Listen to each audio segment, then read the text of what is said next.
My son called me a worthless burden while I sat holding a $47 million lottery ticket in my purse. It was 3:47 a.m. on October 15th when I finally checked those numbers for the third time. The kitchen was dead silent except for the hum of the refrigerator that David had been telling me to replace for months. My hands were shaking so badly I could barely hold the ticket, but every single number matched. $47 million. And in that moment, sitting alone in my bathrobe with the biggest win in Ohio State history, I made a decision that would expose my family's true nature. Because what I'm about to tell you isn't just about money. It's about a 68-year-old widow who discovered the difference between being loved and being tolerated. About how I used silence as a weapon more powerful than any lottery jackpot. And about why sometimes the greatest gift you can give ungrateful children is the gift of consequences. If you've ever felt invisible in your own family, this story is for you. Subscribe and tell me where you're watching from, because by the end, you'll understand why I disappeared completely and let them think they'd lost everything. Let me back up to that Tuesday morning when this all started. I was standing in Murphy's Corner store on Elm Street, same as I'd done every week for the past 18 years, since Harold passed. Betty Murphy handed me my usual Powerball ticket with Harold's birthday numbers, 7, 14, 22, 31, 38, and Powerball 15. "Feeling lucky today, Margaret?" she asked with that warm smile that made her the heart of our little neighborhood. I laughed and said what I always said. "If I win, you'll be the first to know, Betty." 3 days later, I was alone in my kitchen when the numbers were announced on Channel 12. I checked once, then twice, then had to sit down on Harold's old chair because my legs wouldn't hold me anymore. Every single number matched. $47 million. After taxes, still more money than 3 generations of my family had ever seen combined. My first instinct was to call my son David, but something made me pause. Maybe it was the way he'd been treating me lately. Always impatient, always acting like every conversation was an interruption to his real life. Or maybe it was how my daughter Rebecca had been dropping hints about senior living communities, where I'd be around people my own age, as if 68 was ancient and I needed to be warehoused with other discarded parents. I folded that ticket carefully and put it in my purse right next to the photo of Harold and me on our 40th anniversary. Then I made a decision that would change everything. I wasn't going to tell anyone. Not yet. First, I wanted to see how my family really felt about me when they thought I had nothing left to give. The opportunity came sooner than I expected. That same week, my property tax bill arrived, $2,400 higher than usual due to the county reassessment. I'd been planning to pay it with my usual careful budget adjustments, but now I had a better idea. I called David and asked if I could borrow $2,500. $2,500. His voice immediately turned cold the way it did when he talked to telemarketers. "Mom, what did you spend your money on this time?" "The property taxes came in higher than expected. I just need help covering the difference until my next Social Security check." There was a long pause. I could hear his wife Jennifer in the background asking who was on the phone, her voice already carrying that familiar tone of annoyance. "Mom, you can't keep living beyond your means. Maybe it's time to seriously consider downsizing." I pressed on, making my voice smaller, more desperate. "I hate to ask, sweetheart, but I don't know what else to do. Could you help me just this once?" "Let me talk to Jen about it. We'll get back to you." He didn't get back to me. After 3 days of silence, I called Rebecca. Her response was even worse. "Mom, David told me about the tax situation. Honestly, we've been worried about your financial management for a while now. Maybe this is a wake-up call." "I'm not asking for charity, honey," I said quietly. "Just a temporary loan from my daughter." "But it's never temporary, is it?" "There's always something. The roof last year, the furnace repair, now taxes. You're hemorrhaging money on that house." That Saturday, David finally called back. "Mom, we need to talk. Can you come over Sunday afternoon?" Standing in his driveway Sunday afternoon, looking at his perfect house with its professional landscaping and 3-car garage, I wondered what kind of test I'd really designed for myself. This was the house I'd helped him buy, the down payment coming from Harold's life insurance money that I could have used to travel the world. I sat in David's pristine living room while he and Jennifer exchanged meaningful glances across their granite kitchen island. Their house was gorgeous, the kind of place featured in those home renovation shows, all stainless steel appliances and custom cabinetry. The irony wasn't lost on me that I was begging for $2,500 while sitting surrounded by what probably cost them $300,000 in renovations. Mom, David began using that patronizing tone I'd grown to despise. "We're concerned about you." Jennifer nodded sympathetically, her perfectly styled blonde hair catching the light from their designer chandelier. "We've been talking, and we think you're in denial about your financial situation." I gripped my purse tighter, feeling the lottery ticket inside like a secret weapon. "What do you mean?" "The constant money problems," David said, settling into his leather recliner like a judge pronouncing sentence. "First it was the roof repair, then the heating system, now taxes. You're obviously living beyond your means." I wanted to laugh. If only they knew I was sitting on enough money to buy their precious house 5 times over. Instead, I made my voice even smaller. "I've managed fine for 42 years in that house." "That's just it, Mom. You haven't been managing fine." Jennifer leaned forward with practiced concern, her manicured fingers clasped together. "You've been struggling, and it's only going to get worse as you get older." "We've been looking at some wonderful senior living communities," David added. "Places where you wouldn't have to worry about maintenance or property taxes or any of that stress." "You want me to sell my home?" The house where I'd raised my children, where Harold and I had been happy for 37 years before cancer took him, where every room held memories of birthday parties and Christmas mornings and quiet Sunday dinners. "We want you to be realistic," David said firmly. "You're 68 years old. How much longer can you really handle a 4-bedroom house with that big yard?" I studied my son's face, looking for any trace of the little boy who used to build blanket forts in my living room, who used to climb into my bed during thunderstorms. All I saw was impatience and something that looked disturbingly like calculation. "What about the $2,500 for taxes?" I asked quietly. David and Jennifer exchanged another look, one of those married couple telepathic conversations that excluded everyone else in the room. "Mom, we can't keep enabling your poor financial decisions," Jennifer said with that sweet voice she used when delivering bad news. "If we bail you out now, you'll just get into the same situation again next year. So you won't help me." "We're trying to help you in the long run," David said. "Sometimes tough love is what's needed." I sat there for a moment, absorbing the full weight of their rejection. My own son, who I'd supported through college, who I'd babysat for every weekend when his kids were small, who I'd helped with the down payment on this very house, was refusing to lend me $2,500. "I understand," I said, finally standing up. "I should go." "Mom, don't be like this," David said, but he made no move to stop me as I walked to the door. Driving home in my 15-year-old Honda Civic, I made another decision. I was going to take this test further. I wanted to see exactly how far my family's concern for my well-being would extend when they thought I was truly desperate. The next morning, I called Rebecca and told her that David couldn't help with the taxes. Her response was swift and brutal. "Well, maybe this is exactly the wake-up call you need, Mom. You can't expect us to keep rescuing you from your own poor choices." That afternoon, I drove to the Ohio Lottery Commission office in Columbus and quietly arranged to claim the winning ticket through an irrevocable trust, keeping my name out of the public records for now. The money would be available whenever I needed it, earning interest in the most secure accounts available. But first, I had more testing to do. The next 3 weeks were like watching a nature documentary about vultures circling wounded prey. Word spread quickly through the family that I was having financial difficulties, and suddenly everyone had an opinion about what I should do with my life. My sister-in-law, Patricia, called with a suggestion about a charming 1-bedroom apartment in her building. "It's perfect for someone in your situation, Margaret. Very affordable, and you wouldn't have all that house maintenance to worry about."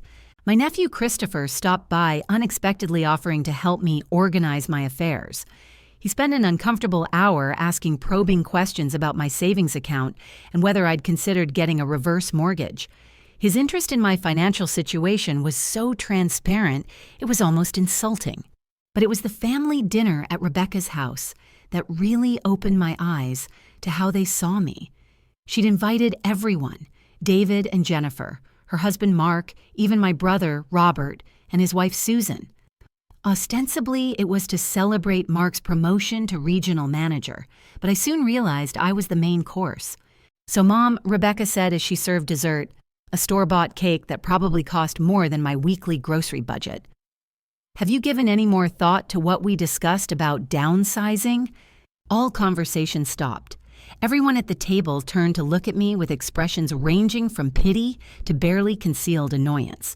I'm still considering my options, I said carefully. What options? Jennifer asked with a little laugh that didn't reach her eyes. You can't afford the taxes on that house. Maybe it's time to face reality. Robert chimed in his voice, carrying the authority of the older brother who'd always thought he knew best. You're not getting any younger, Margaret. That house is just going to become more of a burden. There was that word again. Burden. Like I was some kind of dead weight dragging everyone down. The market is still good, Mark added helpfully, cutting into his cake with surgical precision. You could probably get a decent price if you list soon before winter sets in and things slow down. I looked around the table at these people. My children, my brother, people I'd loved and supported and sacrificed for, and realized they were all relieved. Relieved that my financial crisis was giving them permission to say what they'd apparently been thinking all along, that I was too much trouble, too expensive, too inconvenient to keep around. You know, I said slowly, setting down my fork, you're all probably right. Maybe I should sell. The relief in the room was palpable. Rebecca actually smiled for the first time all evening. I think that's very wise, Mom, David said, his voice warm with approval. And we'll help you find something suitable, something more appropriate for your stage of life. Appropriate, as if the home where I'd been happy for 42 years was somehow unseemly for a woman my age. After dinner, I excused myself to use the bathroom and overheard Jennifer talking to Rebecca in the kitchen. Thank God she's finally being reasonable, Jennifer said. I was so tired of the constant financial drama. I know. Rebecca replied, her voice carrying that conspiratorial tone women use when they think they're alone. And honestly, that house is way too much for her anyway. She'll be much better off somewhere smaller. I slipped out without saying goodbye. That night, I sat in my kitchen, the kitchen where I'd made countless meals for these ungrateful people, and planned my next move. If they wanted to see me as a burden, I'd show them what a real burden looked like. But I was also starting to realize something else. This test was revealing more than just their greed. It was showing me how little they thought of my intelligence, my competence, my right to make my own decisions about my own life. I started small.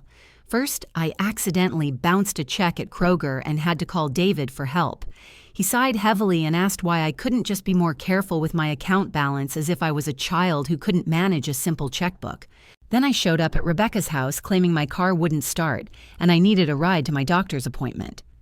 Mom, this is exactly what we've been talking about, she said as she grudgingly drove me across town.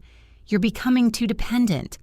What happens when we're not available to drop everything and help you? The beautiful irony was that I'd never been less dependent in my life. I had $47 million earning interest in secure accounts, but here I was pretending to need my children for basic survival. But the real test came when I called David, claiming to have fallen in my kitchen and hurt my back. Not seriously injured, I assured him, but enough that I was scared to be alone. Could I please stay with them for a few days? The silence on the phone was deafening. Mom, this really isn't a good time, he finally said. Jen's mother is visiting next week and we just don't have the space. I could sleep on the couch, I said, making my voice small and pathetic. I promise I wouldn't be any trouble. That's not appropriate for someone your age with a back injury. Look, why don't I call Dr. Peterson and see if he can prescribe something stronger for the pain?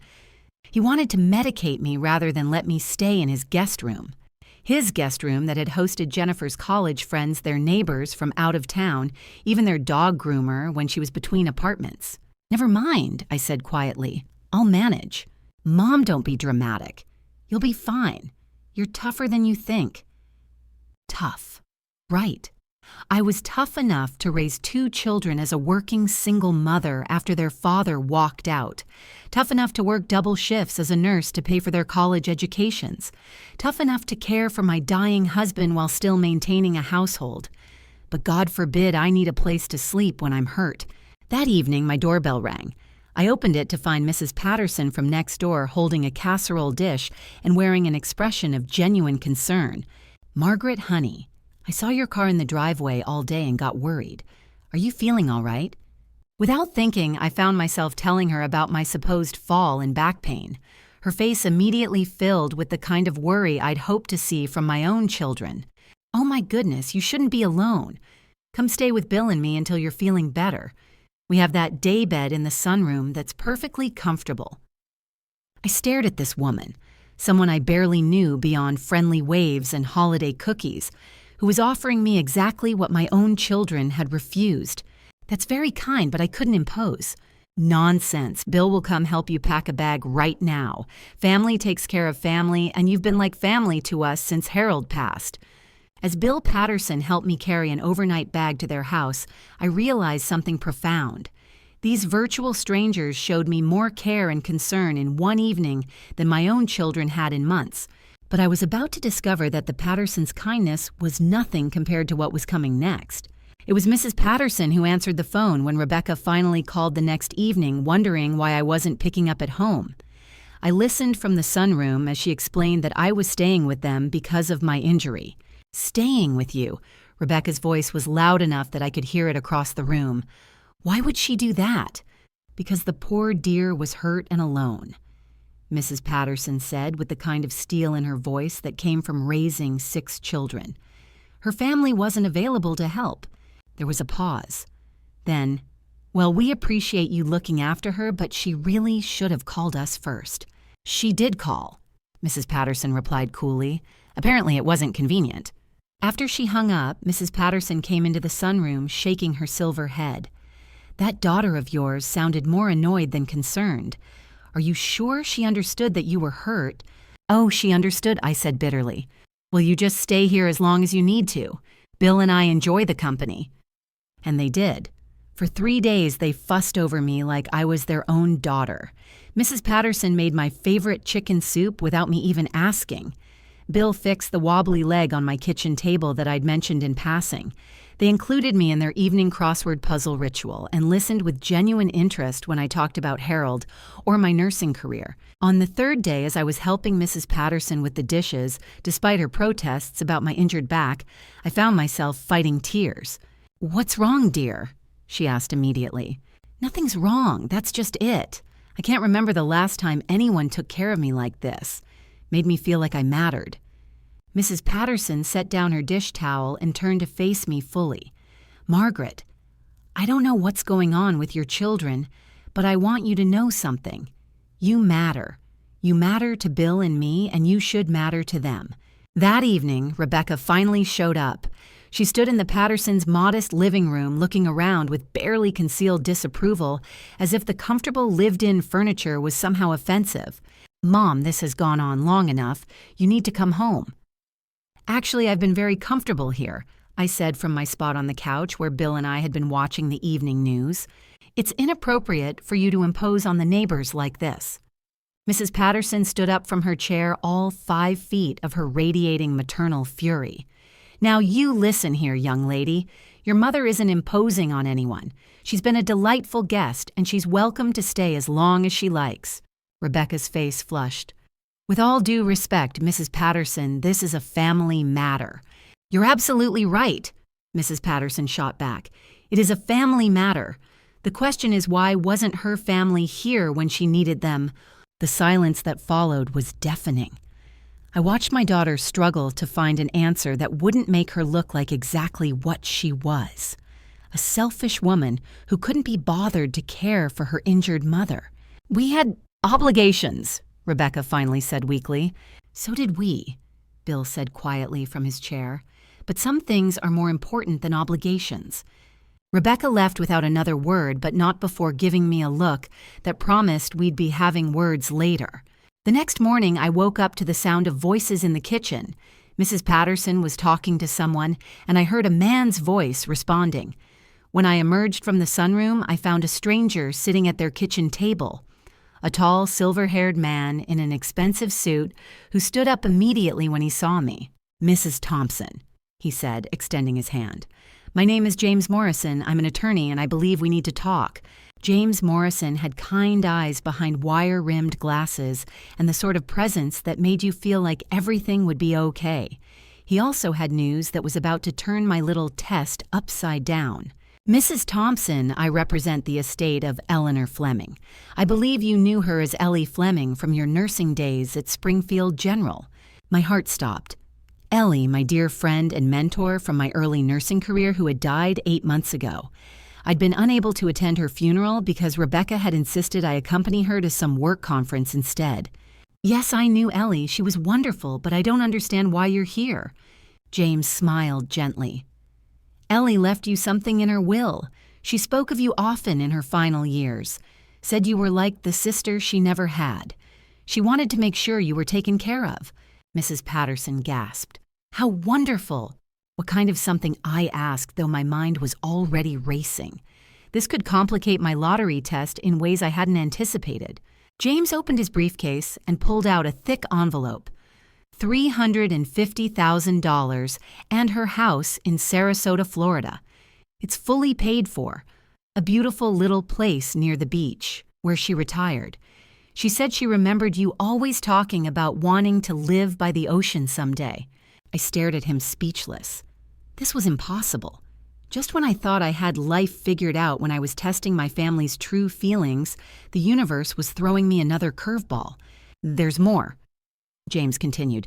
"Ellie left specific instructions that this inheritance was to be kept confidential until after her estate was settled. She was concerned about people treating you differently if they knew about it too soon. She said something about wanting you to see people's true colors first. Even from beyond the grave, Ellie was protecting me and giving me an opportunity I hadn't expected." "When would I need to decide about the house?" I asked. "There's no rush. You could visit, first see if it suits you, or sell it if you prefer. It's worth quite a bit in today's market." "But Mrs. Thompson, there's something else. Something Ellie insisted I tell you personally." He leaned forward, his expression serious. "She said to tell you that if anyone in your family tried to pressure you about this inheritance, tried to make decisions for you, or treat you like you couldn't handle your own affairs, I was to remind you that you have options, that you don't owe anyone access to information about your finances, and you certainly don't owe anyone control over your life choices." Mrs. Patterson reached over and squeezed my hand. That Ellie was a smart woman. My phone buzzed with a text from David. "Mom, we need to talk about your living situation. Can you meet us for lunch tomorrow? Time to make some decisions." I showed the text to James, who raised an eyebrow. "Interesting timing. What do you think Ellie would say about that?" I thought about my dear friend who had worked until she was 76, not because she had to, but because she loved what she did, who had traveled to 5 continents after retirement, who had never let anyone tell her she was too old, too frail, or too much of a burden. "She'd say it's time to stop letting other people make decisions about my life," I said quietly. "And what do you say?" I looked around Mrs. Patterson's warm kitchen, thought about the lottery ticket that had started this whole charade, considered Ellie's final gift, and felt something shift inside me. My test was about to become something much bigger. I say it's time for my family to learn some truths, but maybe not all of them. Not yet. James smiled. Now that sounds like something Ellie would approve of. Should I arrange for the paperwork to transfer the house deed? As I nodded, I was already planning exactly how tomorrow's lunch was going to go. My children thought they were meeting with a desperate, dependent old woman who needed their guidance. Instead, they were about to meet someone with options they couldn't imagine. But I was going to save my biggest surprise for when I really needed it. I arrived at Olive Garden 15 minutes early and chose a table by the window where everyone could see us. When David and Rebecca walked in with their spouses trailing behind, they looked like a delegation coming to deliver an ultimatum. Perfect. "Mom, thanks for meeting us. David said as they settled into their chairs with the kind of coordinated precision that suggested they'd rehearsed this conversation. "We've been discussing your situation," Rebecca added, opening a folder she'd brought. "And we think it's time for some tough decisions." I sipped my iced tea calmly. "What kind of decisions?" Jennifer opened a folder she'd brought.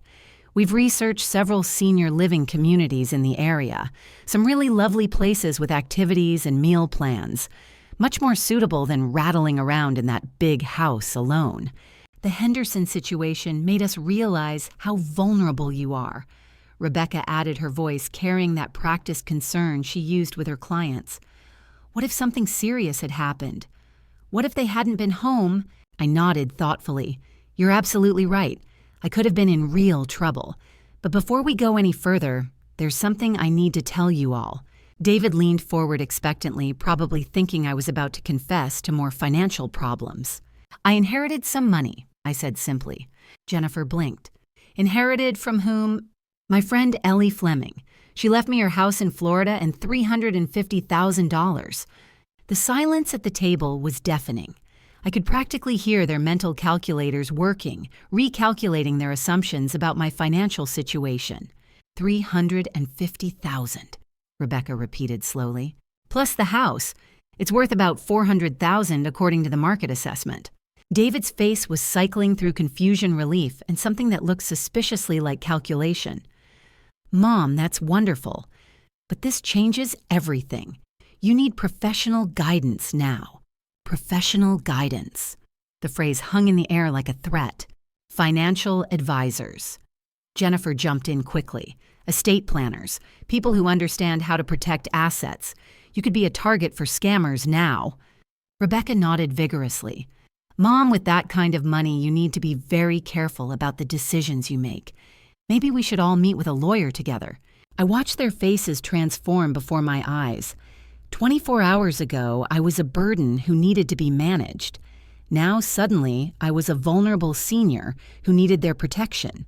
"I'm thinking about moving to Florida," I said quietly. "Moving." David's voice went sharp. "Mom, that's exactly the kind of impulsive decision we're worried about. You can't just uproot your entire life because you inherited some money." "It's not impulsive. I've always wanted to live near the ocean." "But you don't know anyone there," Rebecca protested. "What if something happened to you? What if you got sick?" Mark leaned forward, his businessman instincts kicking in. "Plus, there are legal implications. Florida has different estate laws. You'd need to transfer everything, properly set up new banking relationships. It's complicated." I noticed how quickly the conversation had shifted from my well-being to legal and financial logistics. Very interesting. "I have time to figure it out," I said. "Do you, though?" Jennifer asked. "These inheritance situations have deadlines, tax implications. You really shouldn't make any major decisions without consulting with us first." Us. As if my inheritance was a family matter requiring group approval. David reached across the table and patted my hand like I was a confused child. "Mom, we just want to make sure you're protected. Why don't you give us power of attorney, just temporarily until we can get all the professional advice lined up?" There it was, the first real move. Power of attorney. I kept my voice neutral. "Power of attorney, just to help with the paperwork," Rebecca said quickly. "You know how complicated these financial things can be. We could handle all the boring legal stuff so you don't have to worry about it." I looked around the table at their carefully concerned faces. Such devoted children wanting to protect me from the burden of managing my own inheritance. "That's very thoughtful," I said, standing up. "Let me think about it." "Mom, don't take too long," David called after me. "These things have time-sensitive elements." As I walked to my car, I could hear them talking animatedly through the restaurant window, planning my protection, no doubt. 3 days later, Rebecca showed up at my door with a man in an expensive suit and a briefcase full of papers. "Mom, this is William Caldwell. He's an elder law attorney who specializes in estate protection. I thought you should meet him." I invited them in, curious to see how far this would go. "Mrs. Thompson," William said with practiced warmth, "your daughter is wise to seek professional guidance. Sudden wealth can be overwhelming, especially for seniors." "I'm managing fine so far." "Of course you are, but there are pitfalls you might not be aware of. Scammers' investment schemes, even well-meaning friends who might take advantage. He opened his briefcase. I've drawn up some basic protection documents. Nothing major, just safeguards. Rebecca sat beside me on the couch. Mom William explained how people target recent inheritors, especially older women living alone. What kind of safeguards, I asked. William spread papers across my coffee table. A revocable trust to protect the assets' updated power of attorney documents, medical directives.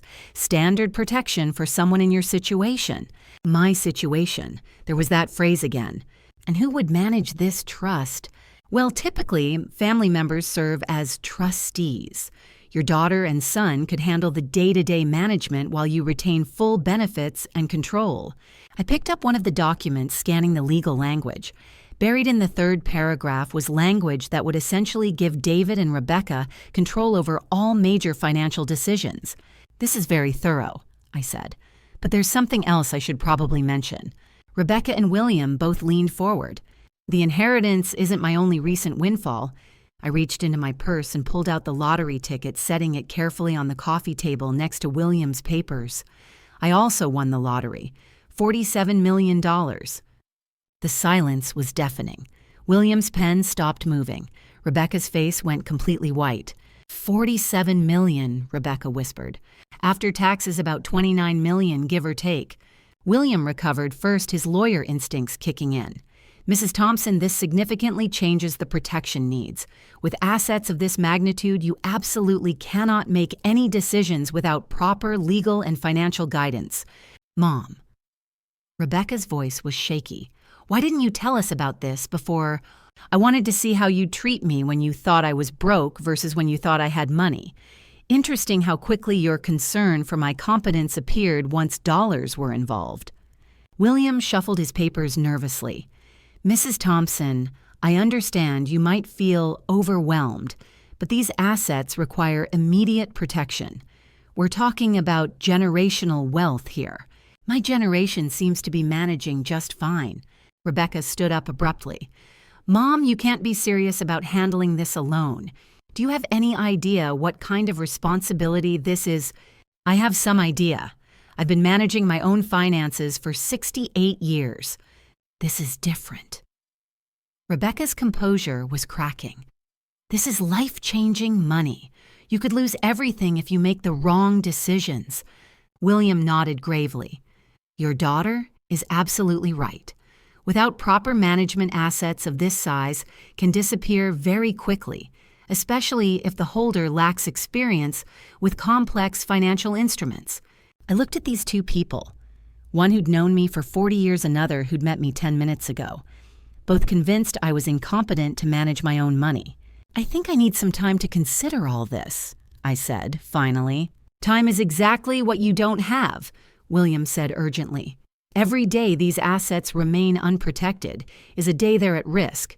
Rebecca grabbed my hands. Mom, please let us help you. We just want what's best for you. After they left, I sat in my living room staring at the business card William had pressed into my hand. On the back, he'd written urgent, call immediately in red ink. My phone buzzed with a text from David. Rebecca told me about the lottery. We need to meet ASAP. This changes everything. No kidding, David. This changed everything. The next morning, I woke up to find David sitting in my kitchen. He'd used his old emergency key to let himself in. Mom, we need to talk, now. I poured myself coffee, noting how he'd made himself at home in my house. Good morning to you, too. Do you have any idea what you've done? Going around telling people about this lottery win? I told my family I thought you'd be happy for me. Happy. David laughed bitterly. Mom, by next week, this will be all over town. You'll have every scammer, every long-lost relative, every sob story within 50 miles showing up at your door. Then maybe I should move to Florida sooner rather than later. That's exactly the kind of thinking that proves you need supervision. David pulled out his phone. I've been doing research all night. Do you know what happens to lottery winners who don't have proper guidance? 70% go bankrupt within 5 years. I'm not going bankrupt, David. How do you know? Have you ever managed $29 million before?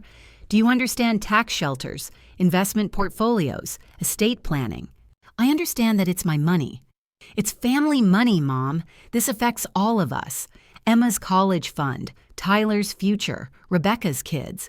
You can't just run off to Florida and pretend this only affects you. I set down my coffee cup carefully. Are you saying my money belongs to the family? I'm saying you have responsibilities. To us, to your grandchildren. Money like this comes with obligations. What kind of obligations? David pulled out a folder I hadn't noticed before. I've scheduled meetings with 3 financial advisory firms this week, top-tier places that handle high-net-worth clients. And I've made an appointment with Dr. Morrison for a cognitive assessment. A what? A cognitive assessment to establish baseline mental capacity. It's standard procedure for anyone managing significant assets.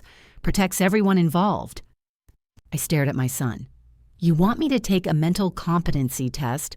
I want to protect you from making decisions you might regret later. Mom, you're talking about moving across the country, abandoning your support system, making major life changes. These are classic signs of poor judgment in elderly inheritance recipients. Elderly inheritance recipients, as if I was a category in some medical textbook. It's a documented phenomenon, David continued. Sudden wealth syndrome. It can cause erratic behavior, especially in seniors. My phone rang, Rebecca's name on the screen. Put it on speaker, David said. I answered normally. Hello, sweetheart. Mom, thank God you're there. I've been so worried. Listen, I spoke to William last night and he's very concerned about your exposure right now. My exposure? Legal exposure. Financial exposure. Mom, people are going to start coming out of the woodwork. We need to establish protective measures immediately. David leaned forward. Tell her about the guardianship option. My blood went cold. Guardianship? It's just a precaution, Rebecca said quickly. William explained that with assets this large, if there's any question about cognitive capacity, the court could appoint a stranger to manage your affairs. But if we establish voluntary guardianship now with family members, you'd maintain much more control. Voluntary guardianship means you're still in charge, David added. We just handle the day-to-day financial management. You'd have full access to funds for your needs. What if I don't want voluntary guardianship? Silence on the phone. David's jaw tightened. Mom. Rebecca's voice became very gentle. We're just trying to protect you. If you refuse reasonable protection measures, it might raise questions about your judgment. What kind of questions? The kind that lead to involuntary court proceedings, David said bluntly. Mom, we're offering you the easy way, the family way. But if you insist on being unreasonable... He didn't finish the sentence. He didn't need to. That afternoon, my doorbell rang. I opened it to find Emma, my 17-year-old granddaughter, standing on my porch with tears in her eyes. Behind her, I could see Rebecca sitting in her car watching. Grandma, is it true? Are you really moving to Florida? I'm considering it, sweetheart.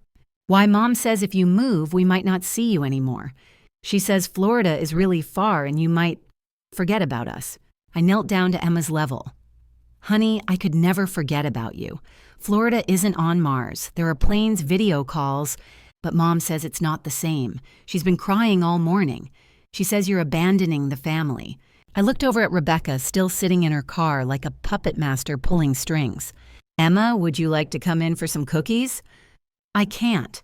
Mom says we need to get home, but Grandma... Emma hugged me tightly. Please don't leave us. We need you here. As they drove away, my phone buzzed with a text from David. Emma's just the first. Tyler's asking questions too. Is this really how you want to break up the family? An hour later, my brother Robert called. Margaret, what's this? I hear about you moving to Florida. David called me.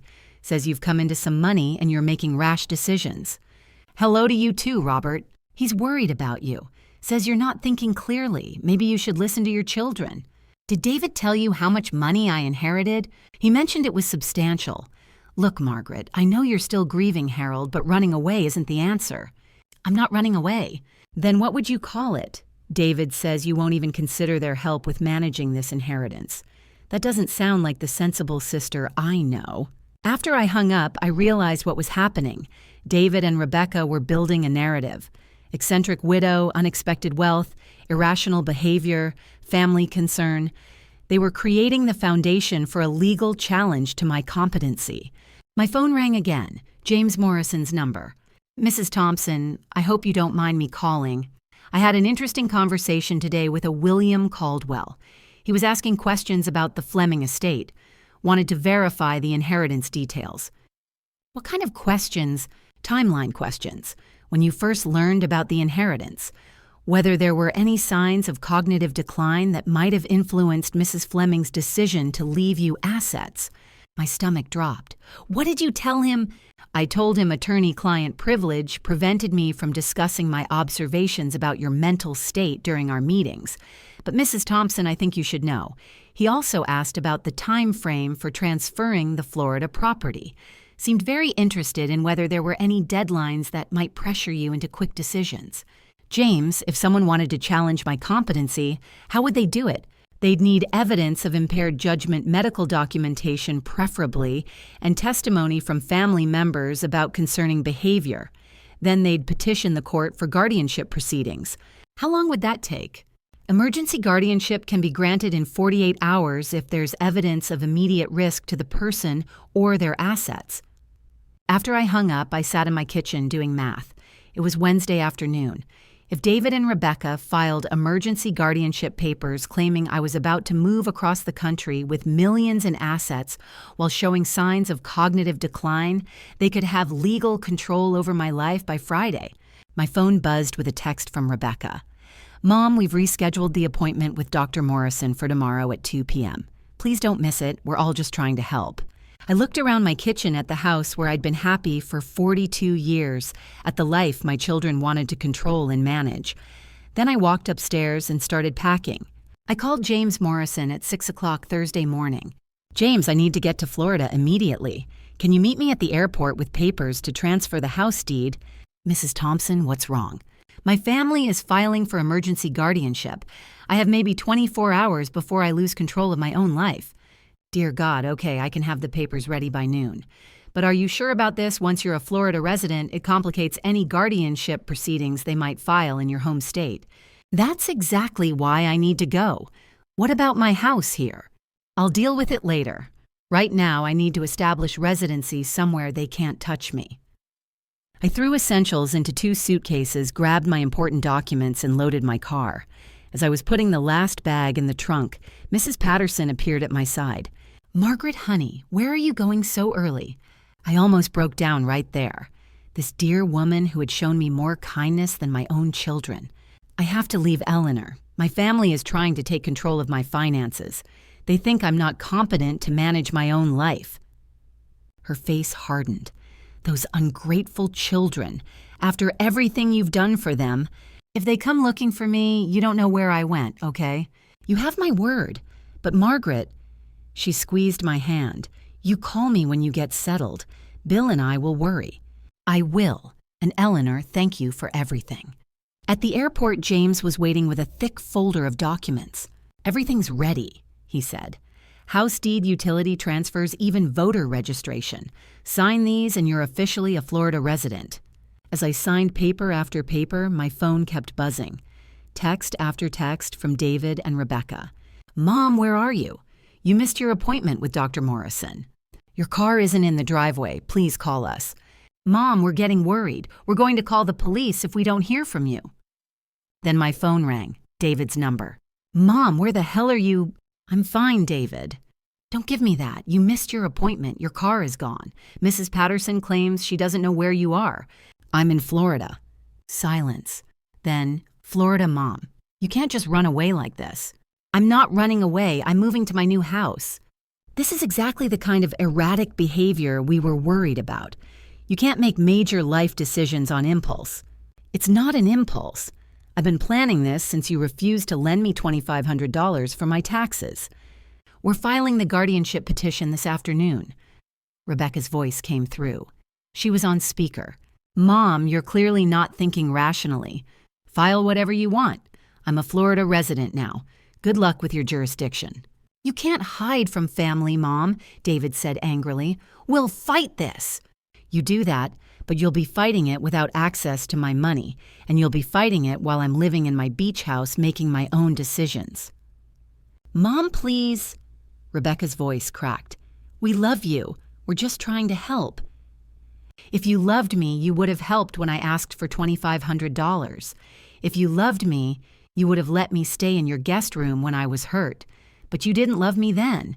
You just love my money now. I hung up and turned off my phone. 6 hours later, I was sitting on the back porch of Ellie's house, my house, watching the Gulf of Mexico turn gold in the sunset. My phone still turned off, sat on the table beside a glass of wine and the lottery ticket that had started this whole adventure. I'd tested my family and learned exactly who they were. I discovered that strangers could show more kindness than blood relatives. I'd found out that I was stronger and braver than I'd ever imagined. But most importantly, I'd learned that sometimes the most valuable thing money can buy isn't a house or a car, or even security. Sometimes it's freedom. The freedom to walk away from people who see you as a problem to be managed, instead of a person to be respected. My new neighbor knocked on the fence gate. Mrs. Thompson, I'm Carlos from next door. My wife Rosa made you a casserole for your first night. Welcome to the neighborhood. I smiled and waved him over. Please call me Margaret, and thank you. That's very kind. As we chatted about the neighborhood, the best grocery stores, and the walking paths along the beach, I felt something I hadn't experienced in months. Peace. Not the exhausted peace that comes after a fight, but the deep, settled peace of being exactly where you belong. 3 months later, I was reading on my back porch when my phone rang. It was a number I didn't recognize, but the area code was from Ohio. Mrs. Thompson. This is Detective Sarah Chen with the Columbus Police Department. I'm calling about your son David and daughter Rebecca Thompson. My heart stopped. What about them? They've been arrested for attempted elder fraud. It seems they filed false guardianship papers claiming you were missing and mentally incompetent. When we investigated, we discovered quite a paper trail of their attempts to gain control of your assets. I see. The district attorney would like to know if you'd be willing to press charges. This kind of family financial abuse is more common than people think, and prosecuting these cases helps protect other seniors. I looked out at the ocean thinking about Mrs. Patterson, who sent me cards every week, about my new neighbors who included me in their sunset walks, about the volunteer work I'd started doing at the local senior center, helping other people recognize the signs of financial exploitation. Detective Chen, I'll do whatever helps protect other people from going through what I did. Thank you, Mrs. Thompson. I'll send you the paperwork. After I hung up, I poured myself a glass of wine and pulled out my laptop. I'd been thinking about writing a book about my experience, not for revenge, but to help other seniors recognize the warning signs of family financial abuse. I opened a new document and typed, Chapter 1. The day my son called me a burden while I held a $47 million lottery ticket. My phone buzzed with a text from an unknown number. Mom, it's Emma.